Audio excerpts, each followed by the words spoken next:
I'd like to call to order our study session for the City Council for the City of Wheat Ridge, Colorado for the 1st of August, 2022.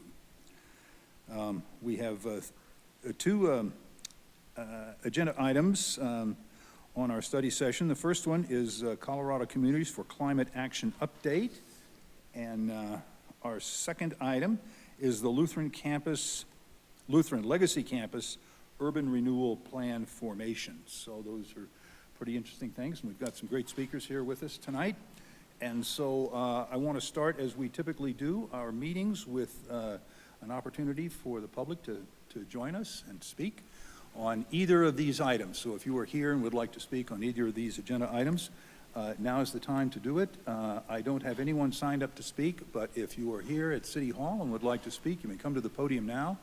And I'm going to ask our city manager, who I think is driving the, or city clerk. You're not in either? Is Not in. Oh, I'm in. okay. We don't see anyone with their hands No, I don't raised. Anybody else. Okay, so I would like to thank all of our council members. We have 7 in attendance here, and we have 1 in attendance. Councilperson Dozman is online with us, so we have a full house tonight. So thank you all for joining us. With that, we will go to our agenda item number 1, Colorado Communities for Climate Action Update. Mr. Goff, would you please introduce this item? We do, and I'm going to turn it over to our Mayor Pro Tem, Rachel Holteen. She's going to introduce our guest. Thank you so much. I am really excited that we have Jacob Smith with Colorado Communities for Climate Action. One too many C's in that. I always mess up one of the C's. Last year, Wheat Ridge was, at the time, the 40th community to join this particular organization. They've since lost 1 community. Westminster fell off the back of the boat. But so now there's 39 communities. That's my terrible analogy. I've had like a little bit of a long day.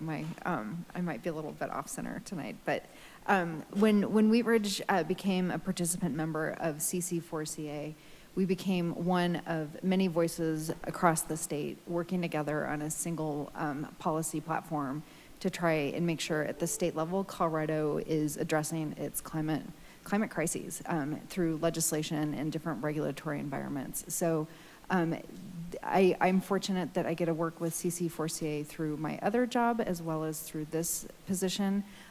When I can, I do try and sit in on the policy committee meetings and the board meetings, and I did attend the retreat in June.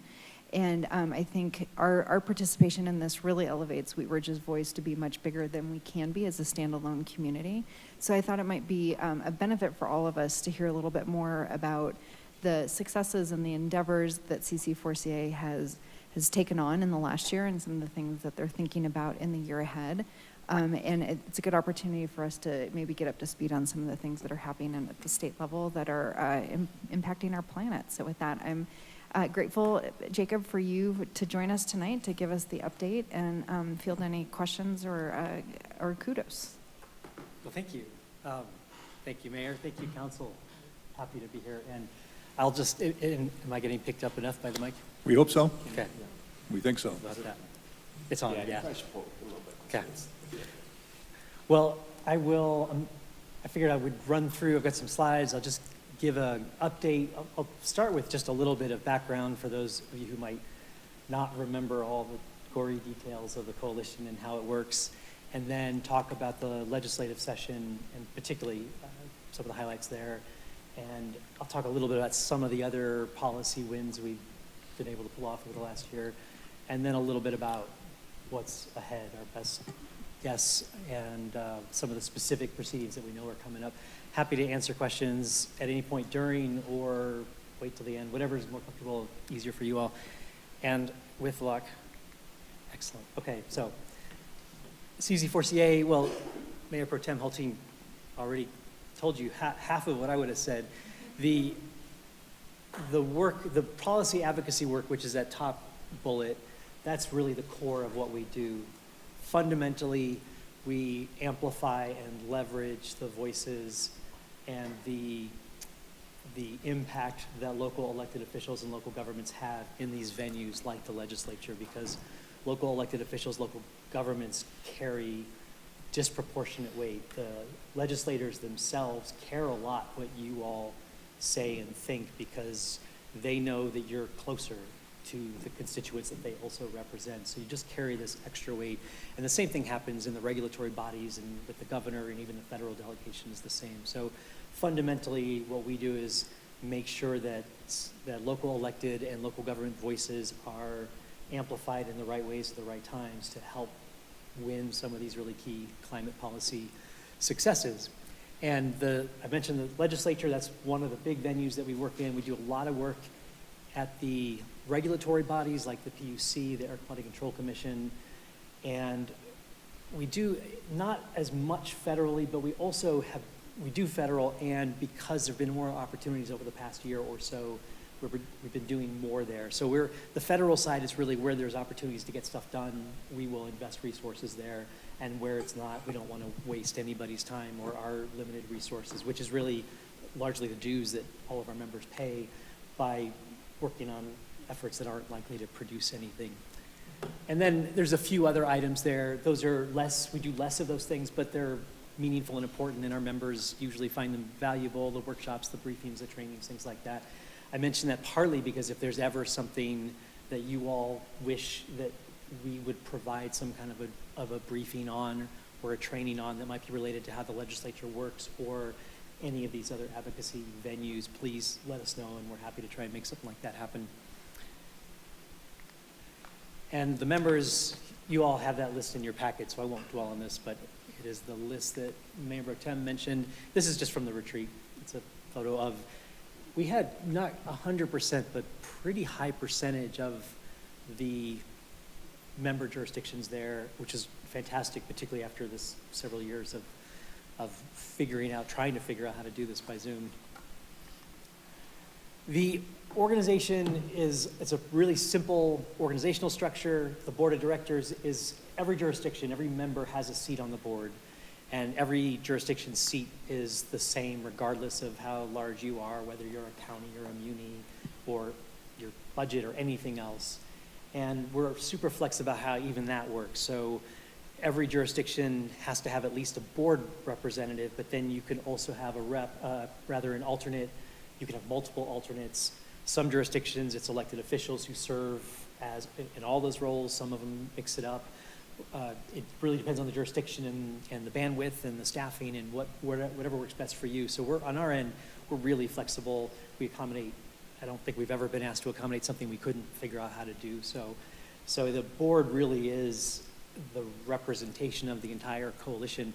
And on paper, I come from a nonprofit background, and on paper it's insane, a board of 39 people. Like it shouldn't be functional, but it actually works. It works maybe better than any nonprofit I've either run or been part of. And I think it's partly because there's just so much alignment on the goals. Everybody's if you're a part of the coalition, you're here because there are specific policy goals that you're after, and the result is we're able to do a whole bunch of great work. Then there are the two committees that do the two kind of main committees. Finance is what you would expect, financial oversight and budget. And then the policy committee, which Mayor Pro Tem also mentioned, that's kind of that committee has oversight over the advocacy work. So all the pieces of advocacy, like the things I mentioned, legislature and rulemaking bodies, the policy committee's job is to look at all of that and make sure that those things are all adding up to the goals we're trying to accomplish. And then we have a legislative committee, and they meet pretty intensively, but largely just during the legislative session. Any position, for us to take a position on a bill at the state legislature requires the legislative committee, we call it the ledge group sometimes, for that group to give the okay to do it. And that's one of the mechanisms built in to make sure we don't end up crosswise with our members. We do our very best on the front end to make sure we know where folks are at and engage in all the conversations and due diligence to figure out what our position is. But then there's also this additional check, which is at the ledge group. The ledge group is the entity that makes the decisions about positions on bills. And then occasionally we'll put together ad hoc working groups, and those are really just focused on very specific problems. If there's some issue that we know we need to dig deeper on, and Mayor, I'm looking at the rest of your council. I'm not turning to you at all. They're the decision makers. I'm merely a figurehead. The ad hocs are really powerful for really short time frame. We need a bunch of extra work, and the ad hocs are great too because often it allows us to tap into deeper expertise within the jurisdiction. So we did one on building codes a while back, and we were able to tap our members for in-house experts on building code to build this ad hoc out and answer the questions we had before us. So the ad hocs are a way of doing that. And then I'll just mention, the one other thing here is we welcome as much participation as you all want. Some of our members have a single person who shows up just to the board meetings. Some of our members have multiple people on every committee and every ad hoc and testify all the time. It's whatever works for you all is great for us. We will make that work. All right, the ledge session, I would say 2019, 2021 were both pretty transformative from a climate perspective. When you add up all the stuff that got done, those sessions are fundamentally transforming the energy system in Colorado, how a bunch of the pieces that all lead up to GHG emissions and resilience work. 2022 was not transformative, I don't feel, but despite that, partly it's an election year, and partly I think there was just a lot of work that went into climate issues previous session, and so some of the legislators wanted to focus a little more on other things. But even so, we got a bunch of bills passed that are consequential, and some of them will have, I think, far-reaching impacts. The numbers are useful, I think, just for a sense of scale. Our goal is not to only pick bills we can pass. So our metric of success is not that we passed every bill that we worked on, but that we pass as many of the bills that we think should be passed as possible. And then often the passage ends up being these sort of fights, amendment battles, and compromises and negotiations. And often then our role is to make sure we're helping to nudge the shifts in the bill in the right direction. Or if we know there are going to be some real concessions, making sure that those concessions are as limited in adverse impact as possible. And from both a climate lens and a local government, particularly local government climate lens. So on the whole, we felt really good about this session, given that climate was not the top of mind for legislators in general. I want to talk about just some highlights, and here are 3 of those. The producer responsibility legislation, that's one of the really far-reaching bills. For those of you who aren't familiar with it, basically it requires what the bill defines as producers, so basically up the supply chain. It requires producers to pay into a fund and pay an amount that's based on the environmental footprint, basically, of the packaging that they use. So a lot of what the bill does is define what counts as packaging and what's product, and lots of gray zones, so how do those get sorted out. But fundamentally, anybody that either fits the producer definition in state or that imports into the state products, they're going to have to pay into this fund that's based on the environmental footprint. So if you're using highly recyclable, high recycled content and not very much packaging to deliver your product, think about toothpaste being in the tube itself and then the box and then the shrink-wrapped package of 6 tubes or whatever, like that's the kind of stuff. This is going to create this very strong financial incentive for the producers to embed. It's essentially taking these externalized costs, which are the environmental cost of all these packaging decisions, and building them into the market itself. So the producers now have a genuine market incentive, economic incentive to think about that footprint when they're deciding. And then all that money then goes to you all, to local governments. Basically, the fund will pay for recycling service across the state, and the idea is that every person in the state should at least have the same level of recycling service that they have of trash service. And some people will probably see an improvement in their level of service on recycling, but at least that's the bar. And the idea then is that any jurisdiction that has a recycling system, either out of pocket or they have a vendor, this fund will reimburse those costs. And for jurisdictions that don't, or just don't want to, they can choose to opt into a recycling service that this program will then offer. So basically, there's nothing imposed on local governments, but it gives you the option if you want to tap these resources to pay for whatever you do recycling-wise, whether it's you or your constituents that are paying for it. So the premise is really powerful, and we got the thing passed with a lot of industry support, and there were some concessions on timeframes and pieces like that, but in general, this is this is how we shift the markets overall to, it's a pilot or a prototype of how to internalize these costs that we've found ways to externalize for a long time. Air toxics, I'll say less about. That was a powerful bill that got whittled down. In even its whittled down form, it was really still impactful. There are a bunch of toxic air pollutants, I think it's 180 some, that the federal government has identified as such, but doesn't regulate, doesn't have regulations that are designed to protect the public from those pollutants. And the bill originally would have given authority to and direction to the state here, CDPHE, to basically do the work that the feds aren't doing. The bill in the end doesn't quite do that. It directs CDPHE to study the potential for regulations on a number of those. And then if they conclude that regulations make sense, they have to go to the Joint Budget Committee, which is a committee of both chambers, the House and Senate, and the JBC has to approve any regulations they might want to adopt. So it's less clear that we'll actually see regulations that are aimed at protecting people from these impacts, these toxics, but even if not, the CDPHE will actually be looking at them, which they've never done before. They've never had the resources or the authority. And so that should at least move the conversation forward where we figure out some of these really do have serious impacts and we're just not addressing them. And then air quality investments, it's basically a ton of money and for a bunch of things that are all fundamentally related to reducing air pollution and GHG emissions. Sometimes they're targeted at, and I should have said this on toxics too, our nexus for toxics isn't that they're toxic, it's that some of them are greenhouse gases and they often are coincident with. So if a company is releasing one of these toxics, they're almost certainly also simultaneously releasing something that is a greenhouse gas as well. And so by reining those in, it also helps reduce GHG emissions. And that's true on the air quality piece as well. Lots of those are really focused on just pollution, not necessarily greenhouse gases, but you get the same effect. If we're tackling ozone itself is a greenhouse gas, and the precursors and the other pollutants that tend to be emitted with the precursors tend to be greenhouse gases as well. So that's the logic there. And air quality investments, 47 million for Air Pollution Control Division, which does a lot of the actual regulating and permitting, 125 million for EVs and energy efficiency grants, the aerial pollution surveys, and then 124 million for transportation, about half of which is going to EVs for school buses. So it's just this massive investment from the state in helping to reduce air pollution and electrify the transportation system.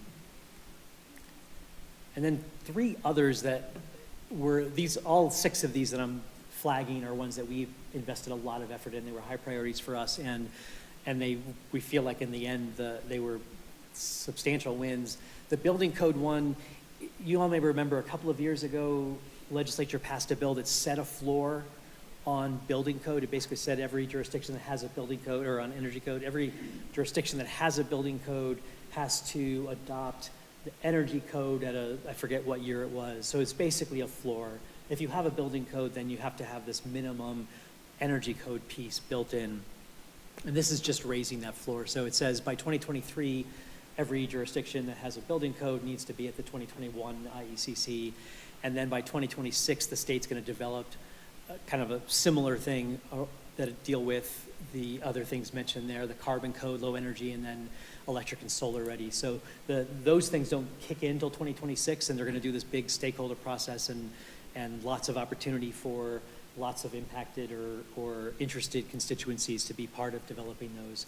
So I don't know where you all are at on building code, but when we reached out to our members, the answer we were getting is either we already have adopted the 2021, or we certainly will by 2023. So that felt across the coalition like this helps raise the bar. It's really valuable for other reasons, like it means individual jurisdictions aren't stuck in that race to the bottom on building codes. So you can't, as a jurisdiction, have the lowest possible code and be more enticing to developers as a result. And the end result, though, is still more expensive energy for the folks who live in those houses and those homes. And one of the things we found research servicing this year that compared the cost of building to these more advanced codes. And it turns out, as long as you have builders that are trained to build to these codes, then if there is an increase in cost compared to older building codes that are in Colorado now, it's nominal. And then those residents really quickly make up the difference because they realize real savings in energy costs year after year. So with this legislation, was there any training funding that went into that? So I believe there were grants. I believe part of this included a fund for grants to local governments precisely for that.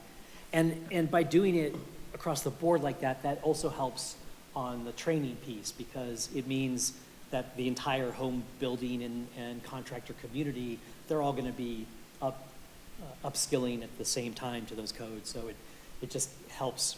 The training can be more efficient and it's pervasive, and the net result is lots of people saving lots of money on the cost of making those homes. I don't know any of the details, and I don't know if they've set any of that up yet, but I'm happy to look into that and get back to you. And then the free transit one you may have heard of, it just launched today. It basically was a bunch of grants for transit authorities around the state or transit entities to make transit free in August. And the logic there is the original bill would have done it for the entire high season of ozone pollution. The end result was the sausage making produced just the 1 month, but it's still a month where we tend to have really high ozone levels on the Front Range. And now basically anybody who wants to travel on transit in any of those areas, including RTD, can do so for free for the entire month. And then Pegasus on the right there and Mustang are at half price for the month as well. So it's not free, but it's still heavily discounted to do some of that longer travel. And then finally, the disaster preparedness and recovery. It's basically an office and a system at the state level and funding to coordinate disaster recovery, which just hasn't really happened. So pull all the pieces of the state government apparatus together, lots of grant funding available, lots of support for communities when they experience disasters to make it easier for them to recover quickly. I won't go through all these, but just an example of some of the other bills gives some sense of the issues that we were dealing with. At the legislature, it's important, I feel like it's important to make sure you all know, I don't know if there's ever been a bill that we've worked on that wasn't in coalition. Basically, if you're going to pass a bill at the legislature, you're working with partners on that. So I don't want to make it sound like CC4CA single-handedly accomplished any of these things, but on all the bills that we worked on, we played a key role, and that's precisely because local elected officials and local governments are so important to the legislators. And then I won't go through this list, although I'm happy to talk about any of them if you're interested, either now or at some point later, but these are some of the regulatory successes that we've had over the past year. And partly I wanted to show you this list because one of the things you may notice is that many of these result from the laws that we get passed in the legislature the year or a couple of years prior. So often when we're successful at the legislature, the result is kicking off a rulemaking at one or more agencies. So one of the reasons we spend so much time on the regulatory side is that's where the rubber hits the road. That's where this stuff will either actually produce the desired outcomes or not. And most of these are the result of legislative efforts at the Capitol that then are kicking off these rulemaking efforts. I put this slide up because I wanted to give you a sense of scale. This is another one where the metric, our internal metric for success isn't how many people did we get to testify. Like our goal isn't to maximize the number of people who testify, it's to win these policy efforts. So it's more about getting the right people at the right time. But the numbers give you some sense of scale, how many people across the coalition are of elected officials and local officials, staff are participating in ways that are actually the thing that gets us over the line on a lot of these wins. So you just get some sense of how wide across our membership that level of engagement is. And that then is kind of leads to just it's an invitation to any of you, all of you at any point, if you ever want to engage in any of those ways by testifying, by publishing an opinion piece or anything else, let us know. You can work through Mayor Pro Tem Hultin. You can call me directly. We will plug you in. our job is make it as easy for you as possible. So you have experience doing these things in your other part of your life. So it's for folks that have experience testifying to the legislature, for example, we don't have to do very much, although we'll help in whatever way you need. But especially for folks that never have testified in those kinds of venues, we'll help with the talking points. We'll draft something up that you can then use, you can adapt, you can throw it away and write your own, but at least you have a starting point to make it easy. We'll register you, we'll give you the blow by blow, here's what's gonna happen, and here's how to address the chair, and all of, whatever it is that you need to have the simplest, easiest, most pain-free, seamless experience, that's what we do. So our job is make that so easy that the only thing for you is, do you want to participate, and can you spare a little bit of time to do it? Occasionally the hearings are really long and we can't control that, so it's not always a little bit of time. But often we can keep your time investment down. And then this is a list mostly of regulatory proceedings that we know are coming over the next year. And this really is, most of these really are direct results of legislation that we passed over the past several years. There are a few exceptions. The Inflation Reduction Act, that's the federal legislation that is now the big climate bill that seems to maybe have a path toward passage. I've long given up predicting outcomes on federal climate legislation, but that at least, there is a path at least, so that might happen. So we're putting a lot of effort there because there really is a path. Senator Hickenlooper unexpectedly has played this really crucial role. It's been really exciting to see, and maybe we'll pass that and see. If that passes, that will be the next level up of scale in investment in climate efforts across the country. Be pretty exciting, but that's an example of one that's not as a result of legislation here. And then the Producer Responsibility Organization, that is a result of that PRO legislation we passed this past session, but it's a little funkier. The industry itself creates this organization. They come up with the rules. They have to go to CDPHE to get approval for it, so there's the check to make sure they're actually doing it the way they're supposed to.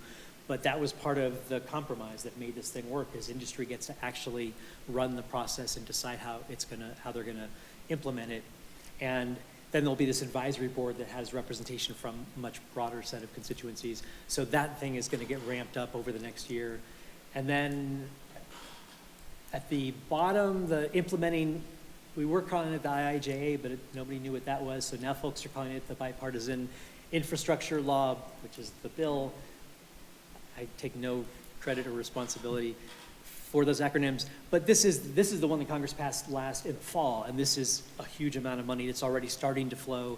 And from local government perspective, it's just this massive array of grant possibilities from a bunch of different agencies, a bunch of different requirements, a bunch of different match obligations, just this incredibly complex array.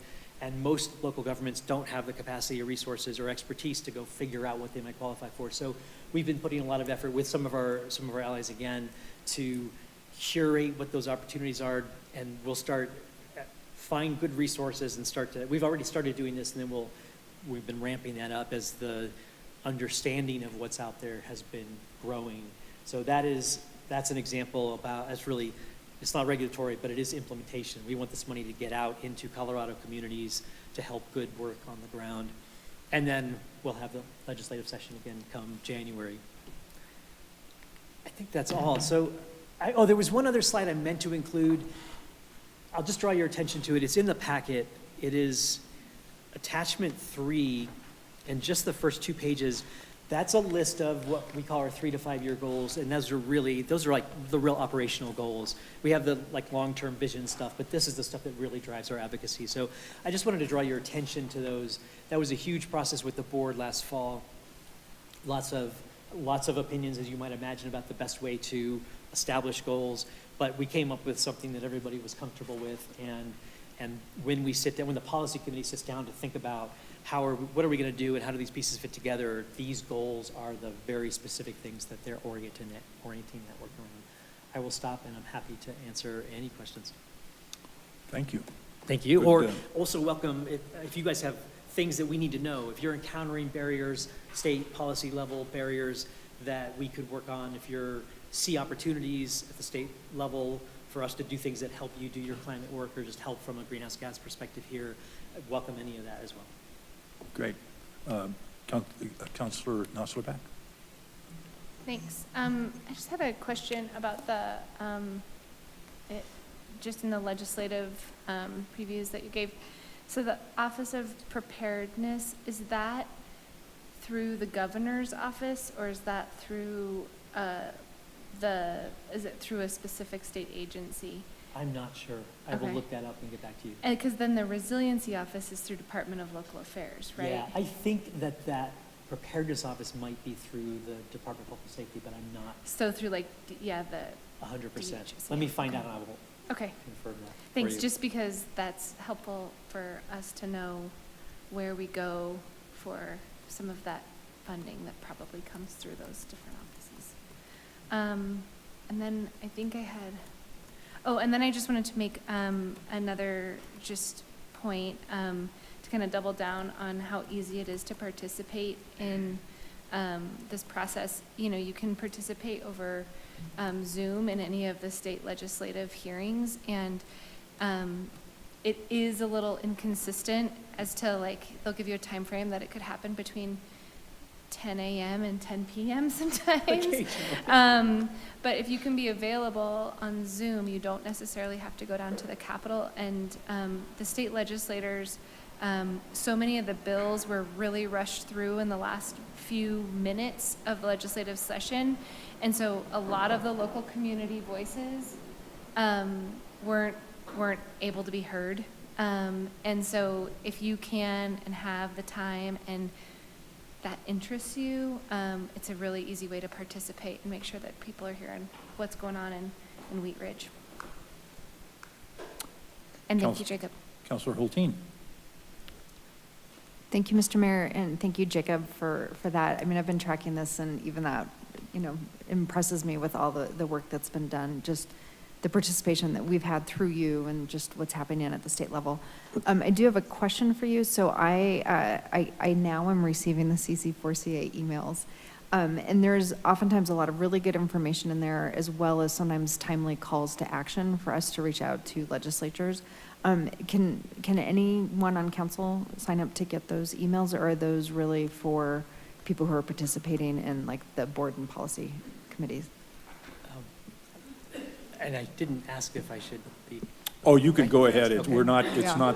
it's not a hearing downtown, so. We're Perfect. we're I kind of, I will recognize our questioners, but you may go ahead and respond at your pace. Thank you, Mayor. Yeah, absolutely.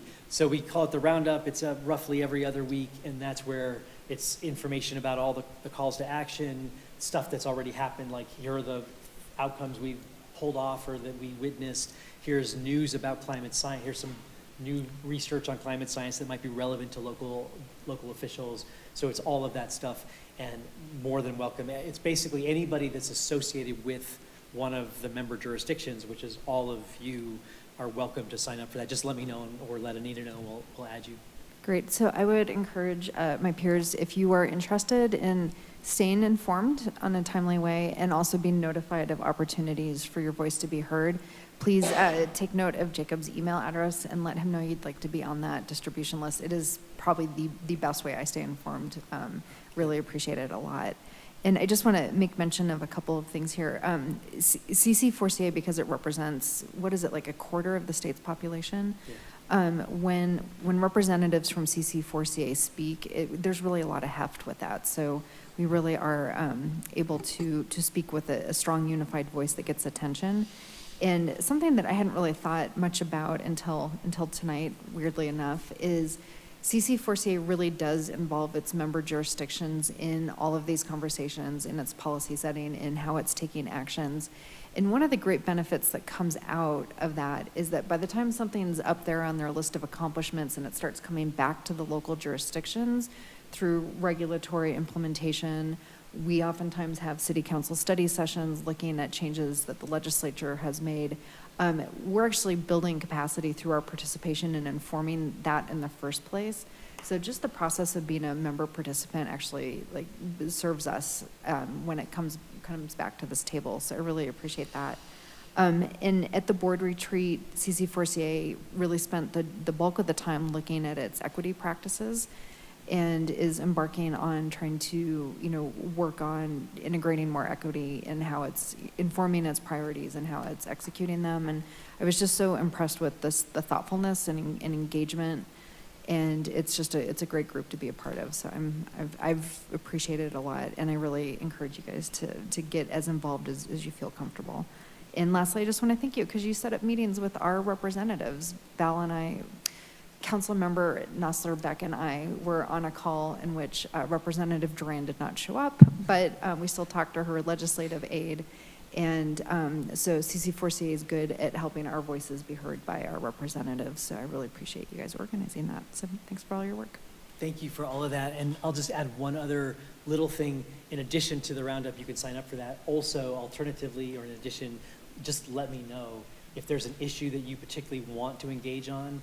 We can also, we'll keep track of that and then reach out to you when there is an opportunity. So there's some issue that you feel particularly energized about or that's particularly important to you, and you particularly want to look for opportunities to testify on it or engage in some other way, just let us know and we will then get back to you when that happens. Jacob, I had a question on the producer responsibility bill. One of the things that intrigued me about that piece of legislation is the opportunity to create markets for recycled materials, and to really know that when I take my glass to the recycler, because we do it here in town, that we recycle that glass. But does it look like this is going to be able to generate a market response, a local market response for the other recyclables, the metals, the cardboards, the papers, the glass that I mentioned? It's a really good question. Thank you for asking that, and very much so. In fact, that was a piece of the debate and the negotiations that I didn't mention, but it's a really crucial one. It's several things that are all interrelated. One is, like you're alluding to, lots of materials that are not currently available to local companies that they have to import them from out of state, or they have to use materials that are not recycled in their products or their processes.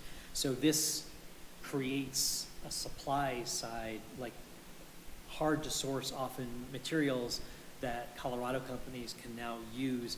And even on the stuff like glass, where there is a lot of glass recycling in Colorado, there's still a huge amount of glass that is landfilled, and lots of manufacturers and other companies that use glass material, the same thing. They end up having to look further afield. So it helps. That helps from a greenhouse gas perspective. We don't have to import materials. It also helps Colorado businesses. Local businesses can then become part of the supply chain because they're now able to access those raw materials out of this recycling system and make them then available to companies that need them. So that was a big part of the conversation and the logic of the bill. Okay, thank you. Thank you. I had another question about SB 180, which is the, RTD Zero Fare for Better Air that we kicked off today. Have you heard about results around it? Because the other MPOs throughout the state are working on this. Is there a pretty robust outreach to their populations to avail themselves of this opportunity? I don't know. I know that among our members, there's at least some effort. I don't have a sense of the scale, but we are nudging all of our members to reach out to their constituents, to their residents, to post on social media, tell stories about riding transit that like it was actually easy and comfortable and safe, because it usually is in these Right. cases. And so I know that that's happening. I don't know the extent of it, Okay. and I don't have any sense at all with Okay.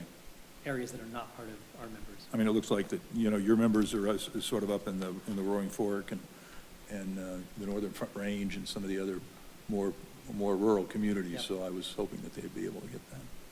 Yeah, I can probably report back to you in a few weeks. Well, but I it don't only know yet. only started this morning, Yeah. so you're quite okay on that point. Additional questions for Mr. Smith? Mayor Pro Tem Holteen. Thank you. This For is just a prompt. So in my roundup that I got, I've forgotten, I'm actually presenting on the 26th for a transportation forum that CC4CA is hosting. So if anyone's interested in understanding more what's going on with the transportation planning landscape and greenhouse gas rule, CC4CA is hosting the CDOT director, Lou, on the 26th of August. And either you can email Jacob or me if you're interested in participating. I think it'll be a really informative session about sort of the changes in the landscape on transportation planning and land use, so. With a real eye towards what that means for local governments, who are often the ones who are looking for, trying to piece together the money for the project. Councilor Hutchinson. Thank you, Mayor. I saw on the agenda, it was clean trucks. Are you addressing diesel? Yeah, very much. The transportation is the largest source of greenhouse gas emissions in Colorado. And trucks are a particularly important part of contributor to the overall transportation footprint. And if this is another great one great example of where tackling air pollution, conventional air pollution problems, you're going to get these huge greenhouse gas benefits as well. So diesel trucks are just exactly that.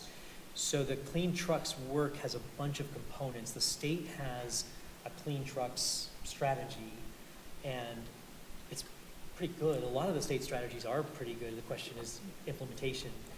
And that strategy includes some rulemaking work, and it includes a bunch of the things we mentioned here, that just the money to support the trucking industry in deployment of EVs. And it may end up with trucks, it may end up being more hydrogen. A lot of the challenges is still on the early side of the research and development required to, at scale, power really large vehicles carrying large loads. But there's a bunch of money flowing into, let's figure out how to do that. And charging station infrastructure, to the extent that those vehicles, some of them will be electric, a ton of money going into charging stations around the state. So very much the helping to transition diesel vehicles to electric, or at least to some kind of low or zero carbon powertrain, that is very much a part of it. Yeah, because there's a lot smaller trucks that are diesel, and they stink.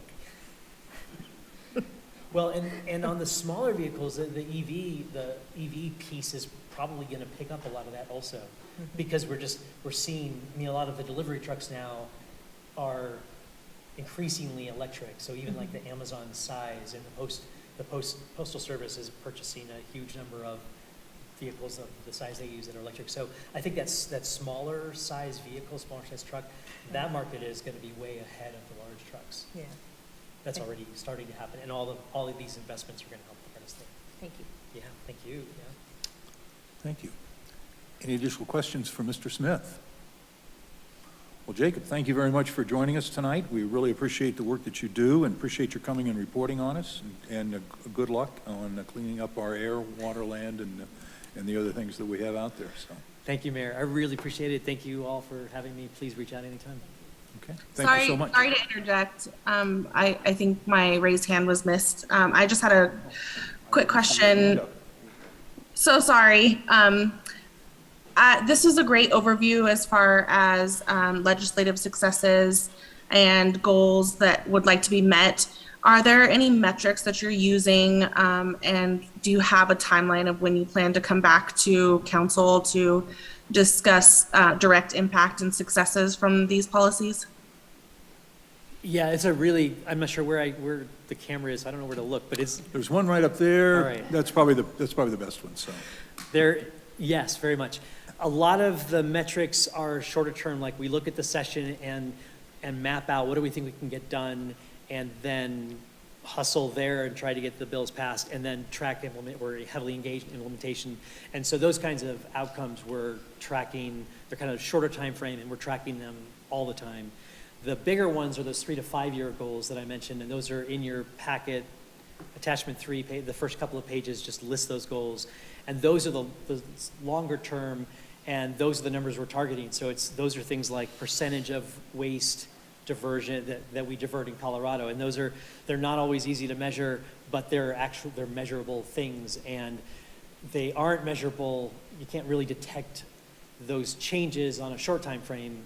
We need longer time frames because of how the data is collected, but we will know how we're doing on greenhouse gas emission reductions and solid waste, and how much funding is actually getting deployed for community transition work in the coal communities across Colorado, which is another one of the metrics. So yes, very much. Actually, you made me prompt one other question. The last 2 years, we've of course had a Democratic sort of run at the top of the governing structure downtown. We have an election coming, which what do you see coming up for the next legislative session, and how are you handicapping your chances or the CC4A in the upcoming election? I don't have a good answer here because the election is so uncertain. So we are thinking through what are the scenarios, and they're like the basic scenarios are pretty limited in number. Things stay the same, the chambers split, or there's a sweep, Right. and everything flips is kind of the basic map. And for us, we have some sense of what those each look like, but we'll just adjust to whatever it is. If the legislature is favorable to climate legislation, we will do a lot of the same kind of work there and push the ball forward as much as we can. If it's not, there's still a ton of regulatory work that is happening and is very consequential and is the difference between previous bills being successful Okay. or not. So sort of the rulemaking and the implementation strategies through the various executive agencies, more or less? Yeah, if there aren't avenues at the legislature to move climate policy forward, then we'll probably play some defense there, I would imagine, if it's really hostile to climate, and then we'll just work to protect what's in place now. But a big chunk of the work then will be exactly the implementation.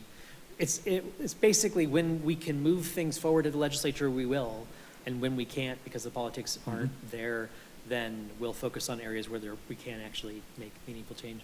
Okay. Thank you very much. You bet. All right. Thank you all. We appreciate you joining us tonight. Thank you. All right. We will go now to agenda item number 2. This is the Lutheran Legacy Campus Urban Renewal Plan formation. Mr. Goff. Yes, sir. Thank you, Mr. Mayor. I will start off this evening, but we do have Steve Art here, our Economic Development Manager, and also Corey. Can you see him? Yep. Corey Hoffman is on Zoom. He is the Urban Renewal Authority's attorney. He's double booked this evening with several meetings, so he is joining us with Zoom. And Shane Nicholson, our Vice Chair of the Urban Renewal Authorities here, and Janice Hoppy is also on the board. So, but tonight we want to talk about some of the opportunities that the city is seeing, most recently with the redevelopment of the Lutheran Legacy Campus. So you all know a new hospital is being built at Clear Creek Crossing. This really opens up 2 great opportunities for our community, a whole new Clear Creek Crossing development, but also a potential redevelopment of the current campus. You all know we went through a master planning process. That master plan was adopted on October 25th of last year. That process was really to set a framework for the future development of the site and to get input from the public, which we did over an 8-month process. And, you know, you can imagine a 100-acre site such as the current campus is going to require a lot of new infrastructure to redevelop it in any fashion. And the city has a lot of potential desires and the community does also on what we would like to see on the site. The master plan does recommend that the city explores urban renewal and tax increment finance as tools to help with future redevelopment of the site. The good news is the city of Wheat Ridge has an urban renewal authority. City Council created the Wheat Ridge Urban Renewal Authority in 1981, and that's based on state statute, Colorado Revised Statutes of 1973 that does allow for local governments to create urban renewal authorities. We've been quite active. Our urban renewal authority has been over the years. They go by the name of Renewal Wheat Ridge. But the city's first urban renewal plan was for the Wheat Ridge, what we call the Wheat Ridge Town Center, which is basically the Safeway Shopping Center area. So that was really the first project for the city's urban renewal authority. That was many years ago. That urban renewal plan and area has expired, so that urban renewal plan does not exist anymore. But it did create the redevelopment of that area. I don't know if anybody remembers what used to be there many years ago. We have some pretty cool historic photos of what that area used to look like. But the city still currently has 5 other urban renewal areas. The West End 38, which is the newest one. It's basically, that's the small area for the West End 38 apartments and retail. The I-70 Kipling Corridors Urban Renewal Plan, the Wadsworth Boulevard Corridor Redevelopment Plan, 38th Avenue, and the West 44th Avenue and Ward Road redevelopment. That's kind of centers around the truck stop on the West 44th. Those were all approved. Those last 3 were all approved in 2001. Most recently, the West End 38 was approved in 2015. A lot of activities over the last several years. This is not an all-inclusive list, but the Wheatridge Cycler expansion was an urban renewal project. The Perrins Row townhomes on 30th and Depew, the corners at Wheatridge, Town Center North, the West End 38 apartments, the parallel apartments out at the TOD Center, Clear Creek Crossing, redevelopment of the old Walmart space, Hacienda, Colorado, environmental remediation of the property at 38th and Yukon. Those are just a few examples. There's many other projects that the city or the Urban Renewal Authority has contributed to. So Corey Hoffman is here tonight to talk about what it would take to potentially look at creating an urban renewal plan for the Lutheran campus to take advantage of those tools that come with that, including tax increment finance. Everybody kind of knows what TIF is, right, by now, kind of, tax increment finance, for the most part, kind of some nods. Janice, yeah. It's a major tool that we've used on many projects. And, oh, Janice, do you need to run? 5-0, okay. She's got a few minutes. And Corey probably needs to head to his executive session at 8, so we'll get him on screen here very quickly. But TIF essentially redirects any new, primarily property tax that is developed on a new project. So the good news is with the Lutheran campus, it's exempt from property tax today. So the base for property tax is 0. So any new development on that site that is not exempt for property tax, that will all be considered increment. And that increment comes from all the taxing districts that are in a plan area.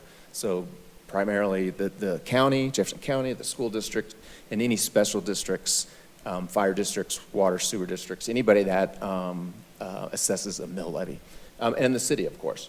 So we're, through TIF, the Urban Renewal Authority is able to capture all of that new revenue, property tax revenue, and use it to put back into that development to help pay for infrastructure, mainly public type projects or activities.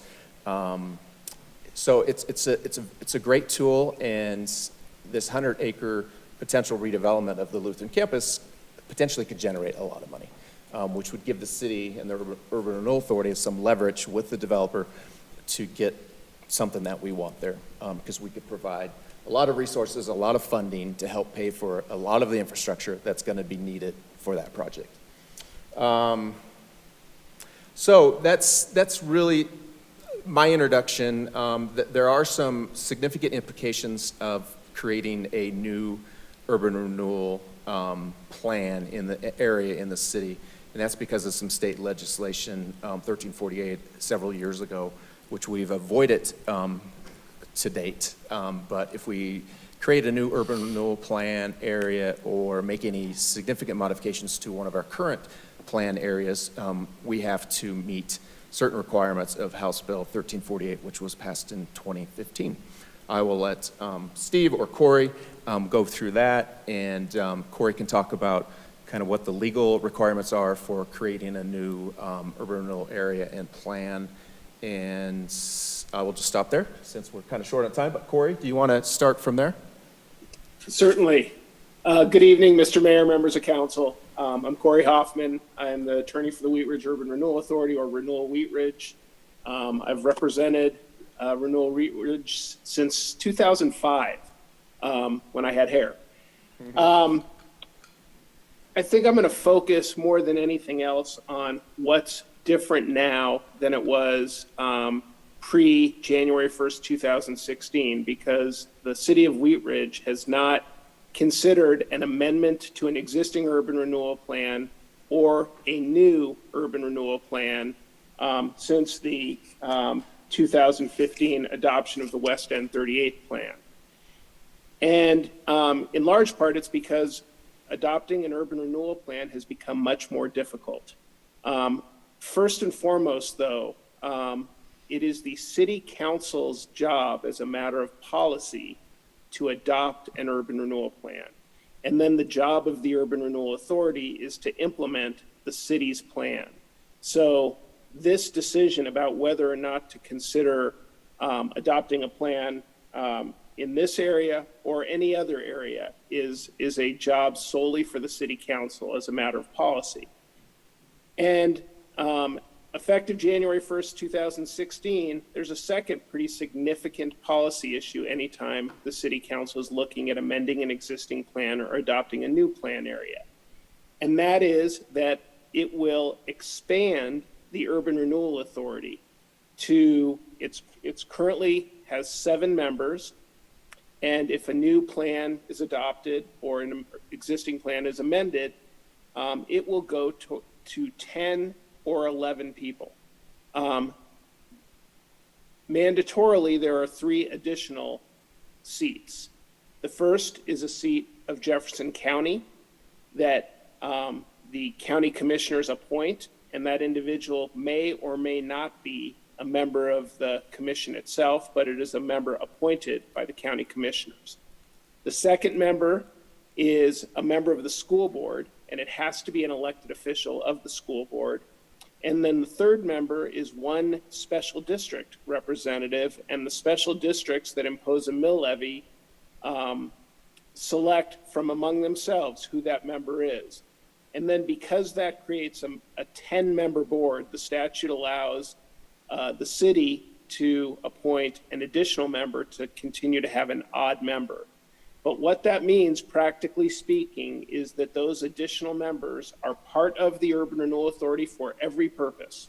So if the Urban Renewal Authority, by way of example, goes into an executive session to discuss negotiating an urban renewal deal, those 3 members are part of all of those discussions. And once they are appointed to the board, they are a member of the board for all purposes, not just for the new plan area. So it is a significant policy decision for the city council to decide to go forward with the idea that the membership of the Urban Renewal Authority board is required to be expanded. The other major change after House Bill 1348 is the process for adopting a plan. And now it includes a mandatory negotiation period with the other taxing bodies to determine if any of the TIF should be split, should be allocated to the original, the taxing authority from which it originated. And there is a 120-day negotiation period with the various taxing bodies. And the hope is that it's a 3-way agreement between the city, the Urban Renewal Authority, and whatever the taxing entity is you're negotiating with. The hope is that those agreements can be done voluntarily. If they can't, there is what's called a mediation process, but truly it is an arbitration process, because the result of that mediation process is a decision by either a mediator or a body of mediators, depending on if there can be an agreement on the mediator, that has to be included within the urban renewal plan. So essentially there is a process where the parties try to negotiate voluntarily. If it's not successful, that mediation process not only is imposed on the city as based on a decision by the mediator, but there's a timing element, because practically speaking, you're looking at another number of months on top of the 120-day period to set up the mediation and ultimately have the mediation. So I have seen urban renewal plans where agreement is not reached, delayed for several months during that process. But ideally, it is a collaborative process where the city and the Urban Renewal Authority are able to reach agreement with the various entities. In your memo from Steve, you have the 11 factors of blight. Frankly, in an area like the Lutheran Hospital area, I'm reasonably confident that if the city were to do what's called a condition survey or a blight study, that you would be able to find the factors of blight under the statute. And so ultimately, it is a determination by the city whether to take the leap, if you will, to consider the adoption of a new plan, both on its own as a matter of policy and with the secondary policy issue of expanding the Urban Renewal Authority Board, which is mandatory, again, if the city adopts a new plan. I'll stop there because I know you had a very robust memo in your packet from Steve, but I'm happy to answer any questions. Questions, Councillor Hoppe?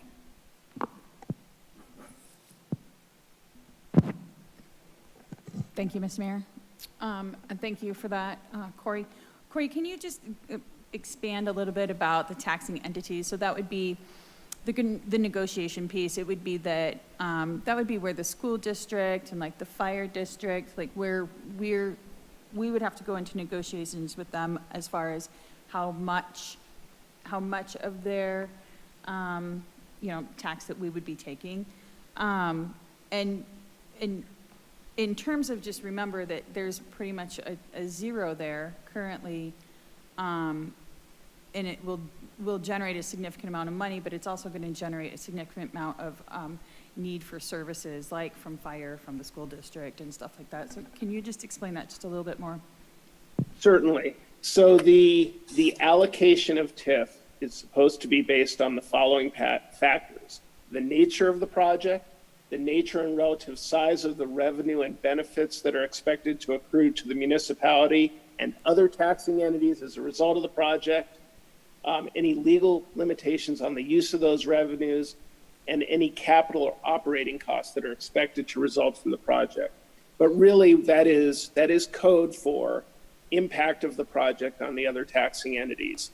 And there has been a lot of, I guess, adversarial proceedings over the years related to urban renewal in the legislature, and there's been litigation about the impact of urban renewal on those taxing entities. So by way of example, you mentioned the fire district, and if there is new development that is absolutely new area where the fire district would have service obligations where it didn't before, if you have, for example, an assisted living facility, you may have more calls for service than you would have previously. On the other hand, if you have rehabilitated buildings that previously were not sprinkled and in the after condition are, there's always an argument that actually there's less services to be provided. So it is the back and forth, the negotiation between those taxing entities that, again, collect a mill levy within the urban renewal area and what the impact of the project is on their ability to provide services in the urban renewal area. And, each taxing entity could be impacted differently. I will admit to a bias that I think good urban renewal raises everybody's revenue over time. And there is a market adjustment, if you will. The base is not frozen once urban renewal, once the clock starts. And so under the assessor's reference library, which is the document that teaches assessors or guides assessors in how to allocate between TIF and base, the base grows over that 25-year period, and the TIF, the property tax increment, is generated only based on redevelopment activities within the urban renewal area. That is the TIF, and that is the TIF that is also subject to being split or allocated with the other taxing entities.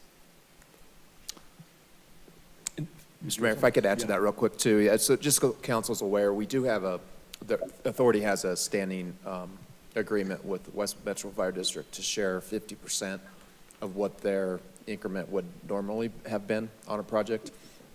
We understand that most of our projects do have some type of impact on them, so we agreed several years ago now on every urban renewal project that where they're the fire district that they do receive back 50% of what they would have normally received if there wasn't a TIF district there. Thank you. Councilor Ohm? Thank you, Mayor. That answered my question. Thank you. Councilor Nosler-Beck? We were talking about the schools also being a part of that and being at the table, and I'm just wondering, is that the school district that we're talking to, or are we talking to the actual neighborhood schools?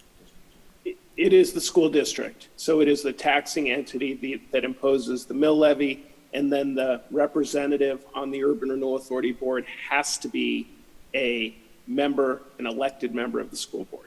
Okay, thank you. Thank you. Councilor Stites? Just a quick question. Thank you, Mr. Mayor. We had 300 pass a couple of years ago. Does that have any impact on this? The citizen-driven thing? Oh, on the local? course? Yeah. No, because that went to court and the judge threw most of that out. Okay. There's a very small portion of that. I think that's still valid.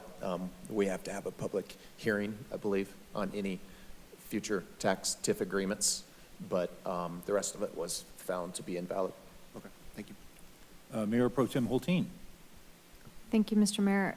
Looking at these requirements that would be triggered, can somebody clarify when the new members would need to come onto the board?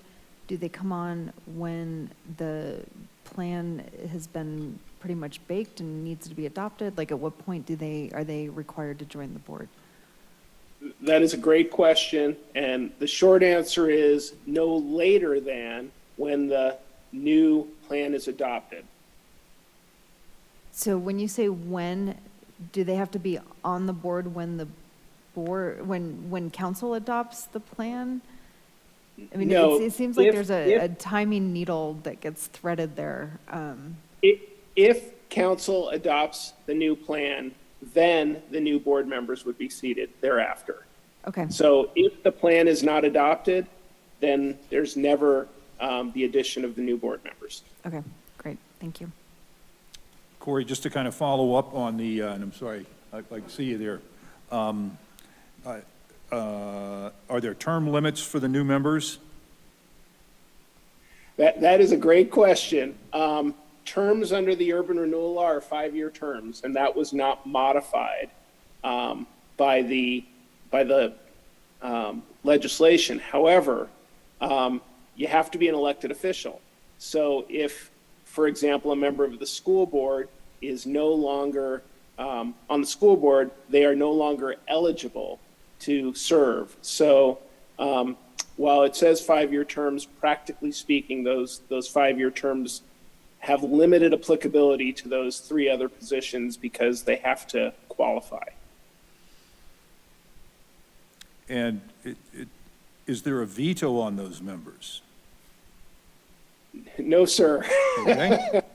It's happened in boards that I've seen in the lately, so thought I would ask. Additional questions? Mayor Pro Tem Holteen?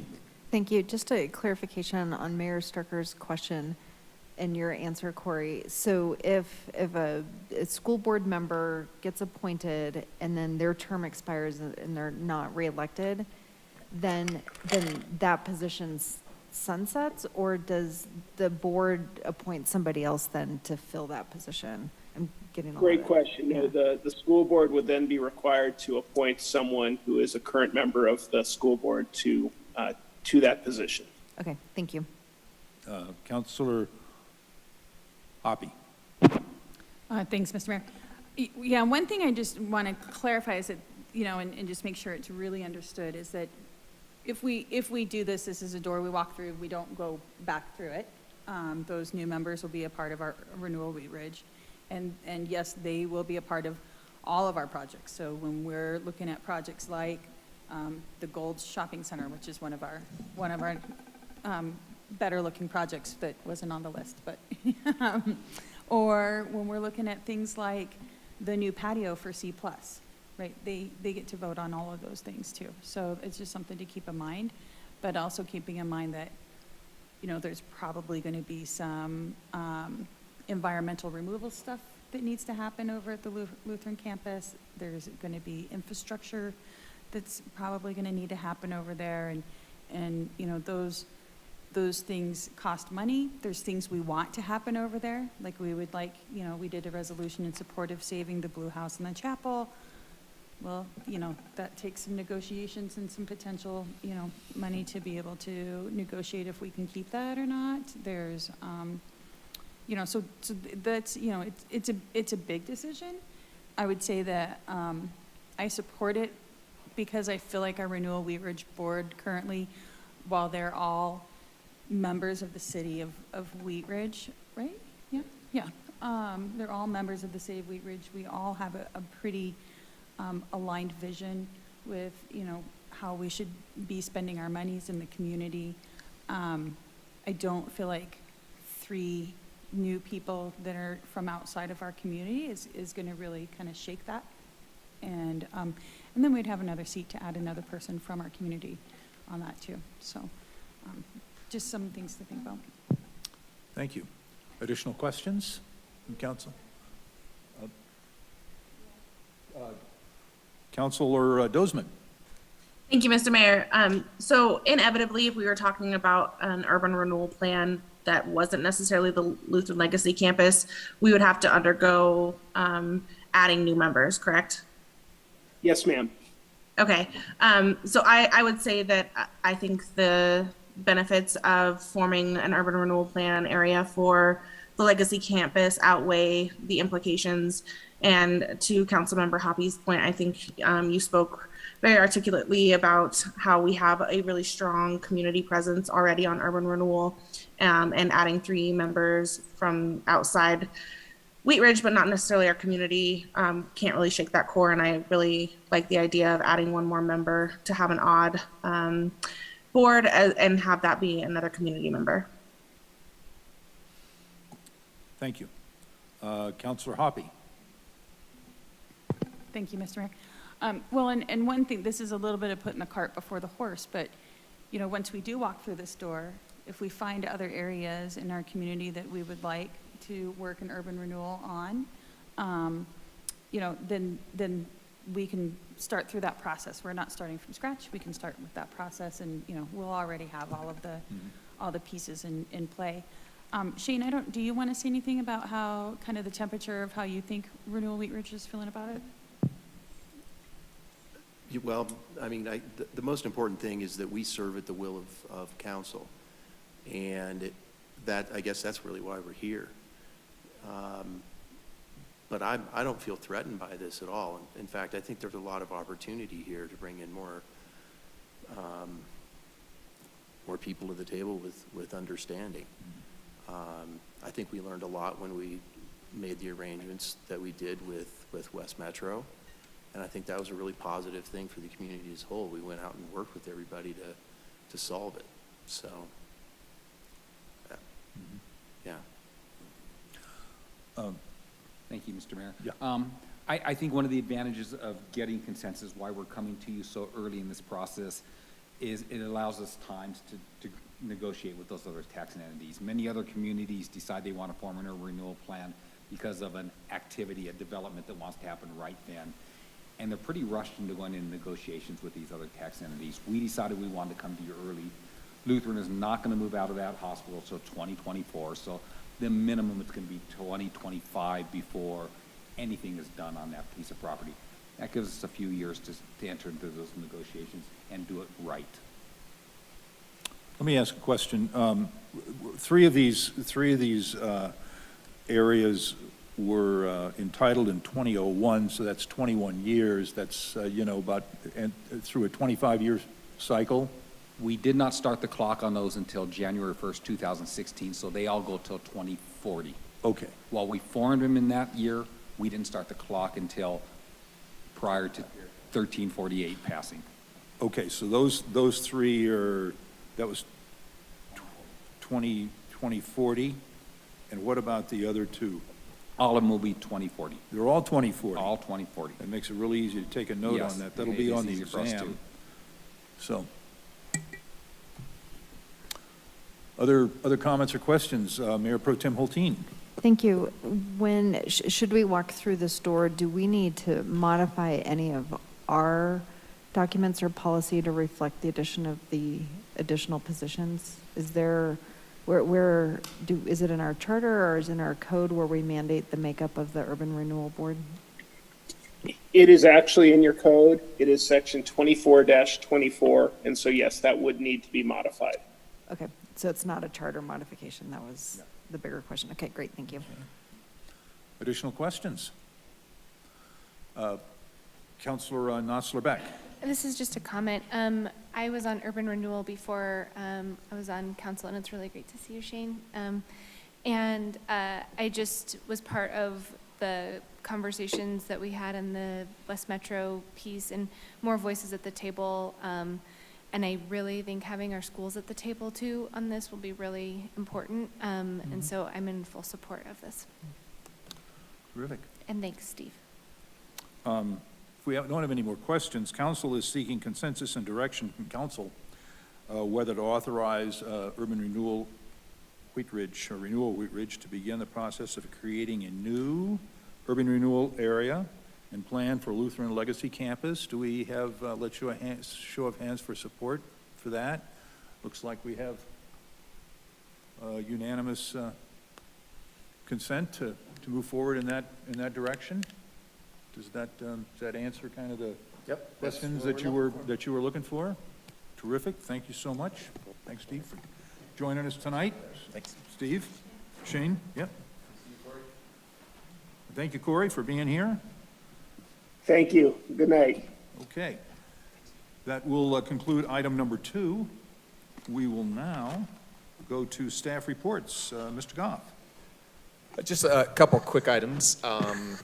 Don't forget, we do not have a meeting next Monday night, but we're going to keep you busy tomorrow night if you can show up tomorrow afternoon for our National Night Out. Don't forget about that, 4 to 7 at your parks that you chose. We do have staff liaisons for each park that will deliver everything you need, so all you have to do is show up and smile and shake some hands and kiss some babies, right? Well, if you've got a mask on.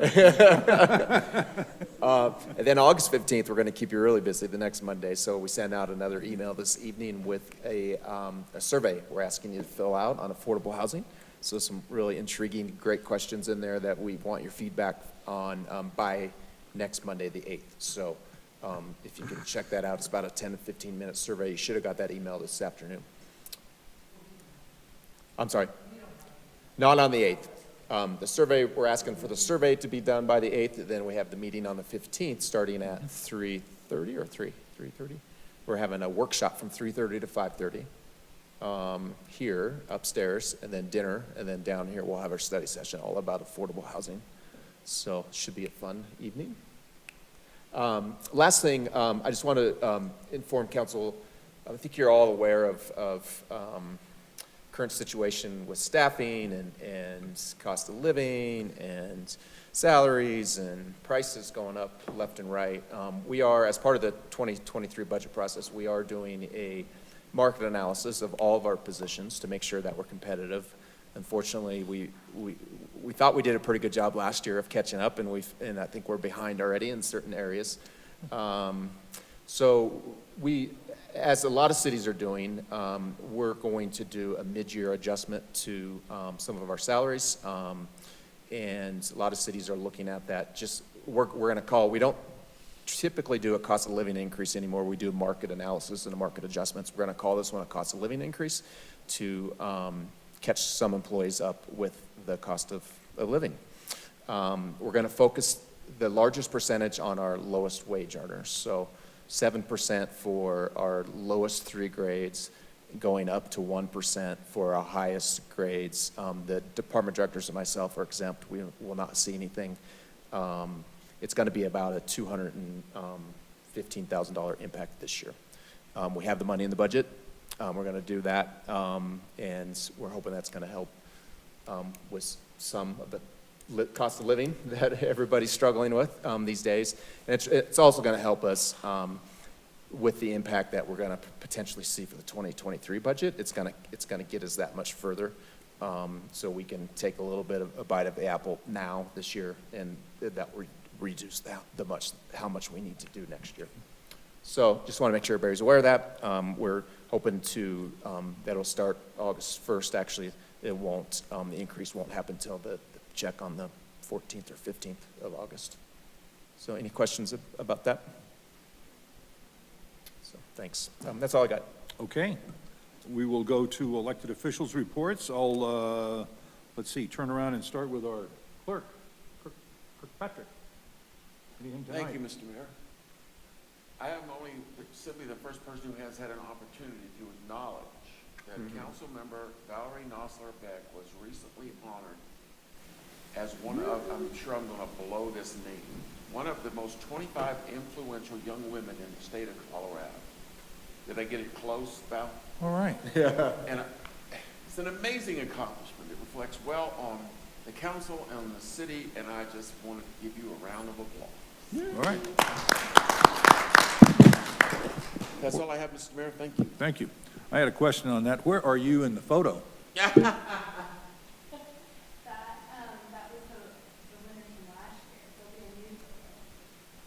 So you're not even in that photo.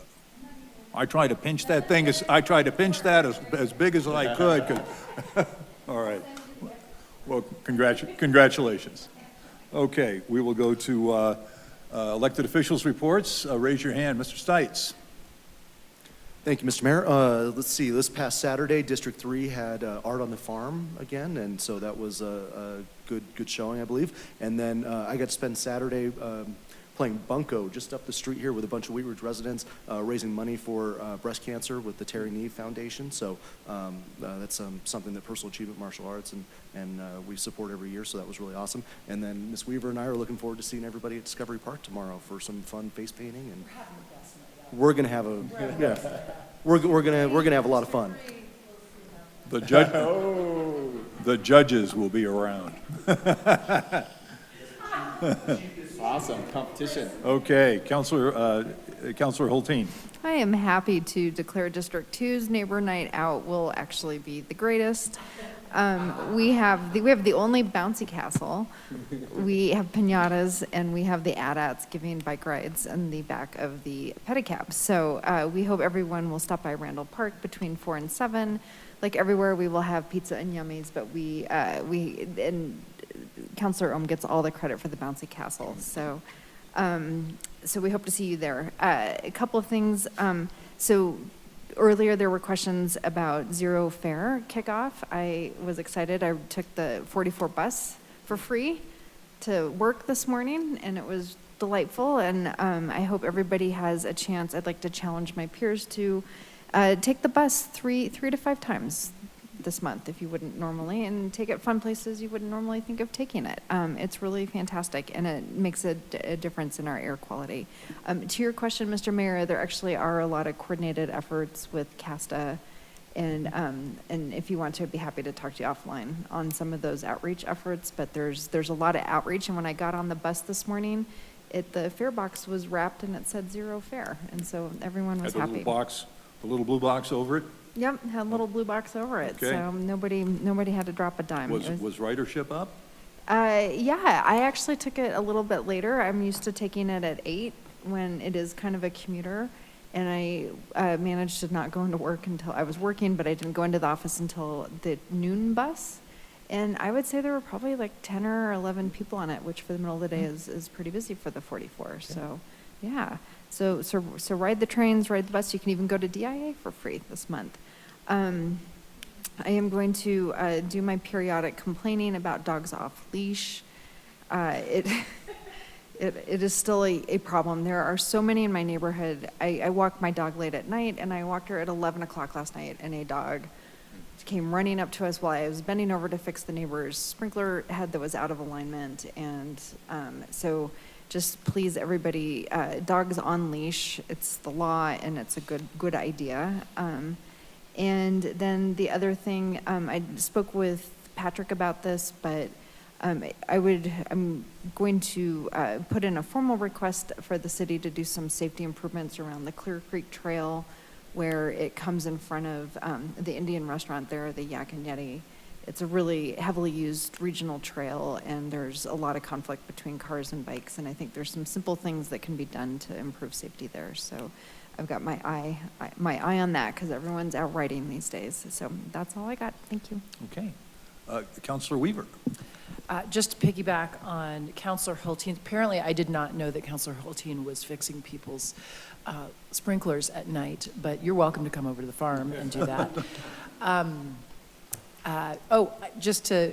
You can take your bike, get on the bus, take the light rail, and go all the way to Cherry Creek Reservoir, which is a very fun day in the summer, and you can go swimming at a beach, and then you can take the public transportation all the way back to Wheat Ridge. So I'm gonna take that challenge, and I'm gonna up the ante and see if people will go all the way across town to some of these exciting places that we have. Okay, thank you. Counselor Nosler-Beck.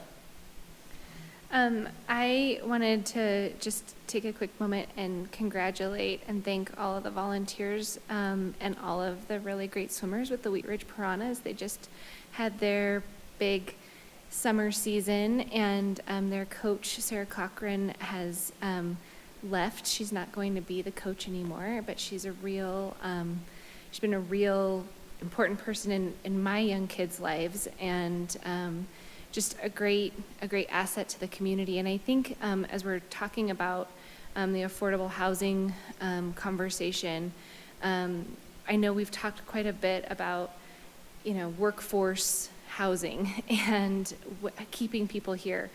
Sarah's not able to afford to stay here and is moving to Oak Ridge, West Virginia. I think that's where it is. Tennessee, maybe, yeah. I think she's moving to Tennessee because it's more affordable. She coaches 3 swim teams and is just a part of the fabric of this community. And this is what unattainable housing looks like, and the effects of that, because it's really going to rock my family's world, and also really just a loss. So congratulations to all the Wheat Ridge Piranhas. They kicked butt. But also just it's important for us to take note as we're filling out those surveys that you sent around, Patrick. Yeah, so exactly just to keep that in mind. Yeah. And then I also wanted to encourage everybody to show up to Anderson Park tomorrow night for a National Night Out, so that we can show people really the best district in the but also happening in Anderson Park at the Anderson Building on August 29th will be a District 4 community meeting with Councilor Dozeman and I. More information on that to come on social media and in all the ways that we communicate. But thanks everyone, and thank you everybody for the congratulations. The award that I received is top 25 most powerful women in business, which makes me kind of feel like I should have a superhero shirt on or something. But thank you. It's so awesome to be a part of this community that celebrates the big stuff together. So thank you. Terrific. Councilor Dozeman, I'm going to recognize you right now because I see your hand, even with my back turned. Wonderful. Thank you, Mr. Mayor. So we will not have another city council meeting prior to our 53rd annual Wheat Ridge Carnation Festival, which celebrates our city's incorporation. But that will be Friday, August 12th, Saturday, August 13th, and Sunday, August 14th. We have a wide array of family fun in store for the community. We have fireworks and live music, beer gardens, and then on Saturday, of course, is the parade, which I will join most of you in. We are still seeking volunteers for the Carnation Festival. If you're interested, that registration is still available online. So if anyone can, pour some beer or help organize parade entries on Saturday morning, please go ahead and sign up to do that, or invite your friends to do it. And I hope to see everybody there, which it's at Anderson Park, same park as National Night Out tomorrow. District 4 will have a face painter. Learn your way. From District 4, actually, Catherine Grant will be our face painter. And then we also have a balloon twister who will also be featured in the parade. So great fun tomorrow night from 4 to 7 at Anderson Park. And then Councilmember Noslerbeck already mentioned our community meeting for District 4 on August 29th. So hope to see everybody there as well. Lots of things going on in Anderson Park. Oh, and I also actually picked up art from the Cultural Commission's art drop last night at Anderson Park. We're really excited about it. So Anderson Park is the place to be. Okay, be there or be somewhere else. Councilor Hulteen. Thank you, Mr. Mayor. In my enthusiasm to one-up District 3's claim for the best neighbors night out, I actually forgot, as part of my work with CC4CA and other, just paying attention to other communities, several jurisdictions around us have actually, their councils have passed resolutions acknowledging the climate emergency. And so I'm wondering if I have a second for us to examine if that's something that we would be interested in doing. I'll second that. Okay. Thank you. So I'd like to add that to our study session list. Thank you. Study session, regular? Yeah. To look Study at. session? Yep. Okay. Great. Thank you. Okay, Councilor Ohm. Thank you, Mayor. I wanted to give a special thanks to Dominic Grine, who's a parks maintenance supervisor for the city, that actually met me on site last week to see if we could actually put in the stakes for this bouncy castle, and that made a world of difference. Because it was getting a little close to whether or not we were actually going to have it or not. And then I also met with, before that, I met with Paige Piper of Local Works, and she's just kind of, I'm sure she's asked all the counselors about things on what they want to see, and one of them that I really would like to see was the farmer's market, and so she's looking into that. And I think all the city council members, you know, I'm sure they're interested too in having a voice of trying to have a farmer's market for our city and thinking about possible locations. So obviously we won't be doing it this year, but please send any of those comments to Paige to see if we can have a farmer's market in our city. And then the last thing, or not quite last thing, but when we had, I think it was one of the other city council, and also on this one, we've been talking about the climate and ozone. One of the things that I think would be important, and Patrick is looking into, is having some type of like LED sign in the city that could tell people like these are some special events that are going on. Location, I don't know. But the other thing I keep thinking of is like, I think that sign should be something that should also tell us what is our ozone level that we can look at, and it would give us a little bit of information, and we could see that. And I know that we do have one, it looks like one site in Wheat Ridge that tells us what that information is. And so looking at that, I did a little bit of investigating, and it looked like the EPA, we missed the funding, but perhaps we might be able to find something from the CDPHE from the state, or maybe the EPA for some type of funding for this sign that would tell us what our ozone levels are, and that it would also double serve as some type of information, LED sign. But just some thoughts. And so Patrick said, he just sent me an email that he was looking at possible funding for next year. I would definitely support that. And then this weekend, I'm also going to be meeting with the new Wheat Ridge High School principal to discuss some partnering opportunities with students and businesses. And this individual, Jeff Fujita, is the one that I met at the Jeff Go Thrive 2025 and had several discussions with him. So I'll keep you posted on that. But he's looking at, having, high school students as they're going, trying to do some type of partnership with it could be a city Wheat Ridge business, or maybe somebody has some other type of idea further out. But I think, and I've also talked to Paige Piper about this with her makerspace. And so just trying to, weave all the different threads together. I think it would have a good impact on the students, of someday, they might want to come back to Wheat Ridge after they go to college and and make this their home again. So I'm just trying to keep things threaded. So thank you. Okay, thank you. Councilor Hutchinson. Thank you, Mayor. I would like to just thank Stephanie for all of the work that she did. We wouldn't be having very much going on right over here in District 1 if it wasn't for Stephanie. But I recommend that everybody come over to District 1 because we are going to have singing and face painting. So we're having two things, plus pizza. So just come out to any park or go to all of the parks where we're having National Night Out, and let's just have a good time, and maybe the rain could hold off. Thank you. But just be delayed. We still get it, right? 8 o'clock. Okay. Okay, all right. I'll appreciate everybody being here tonight, and thank you to our guests for their presentations. I want to mention that second Saturday and the Coffee with the Mayor will not be held this Saturday the 13th because we're all going to be at the parade. So I hope everybody will make it to the parade, make it to the Carnation Festival.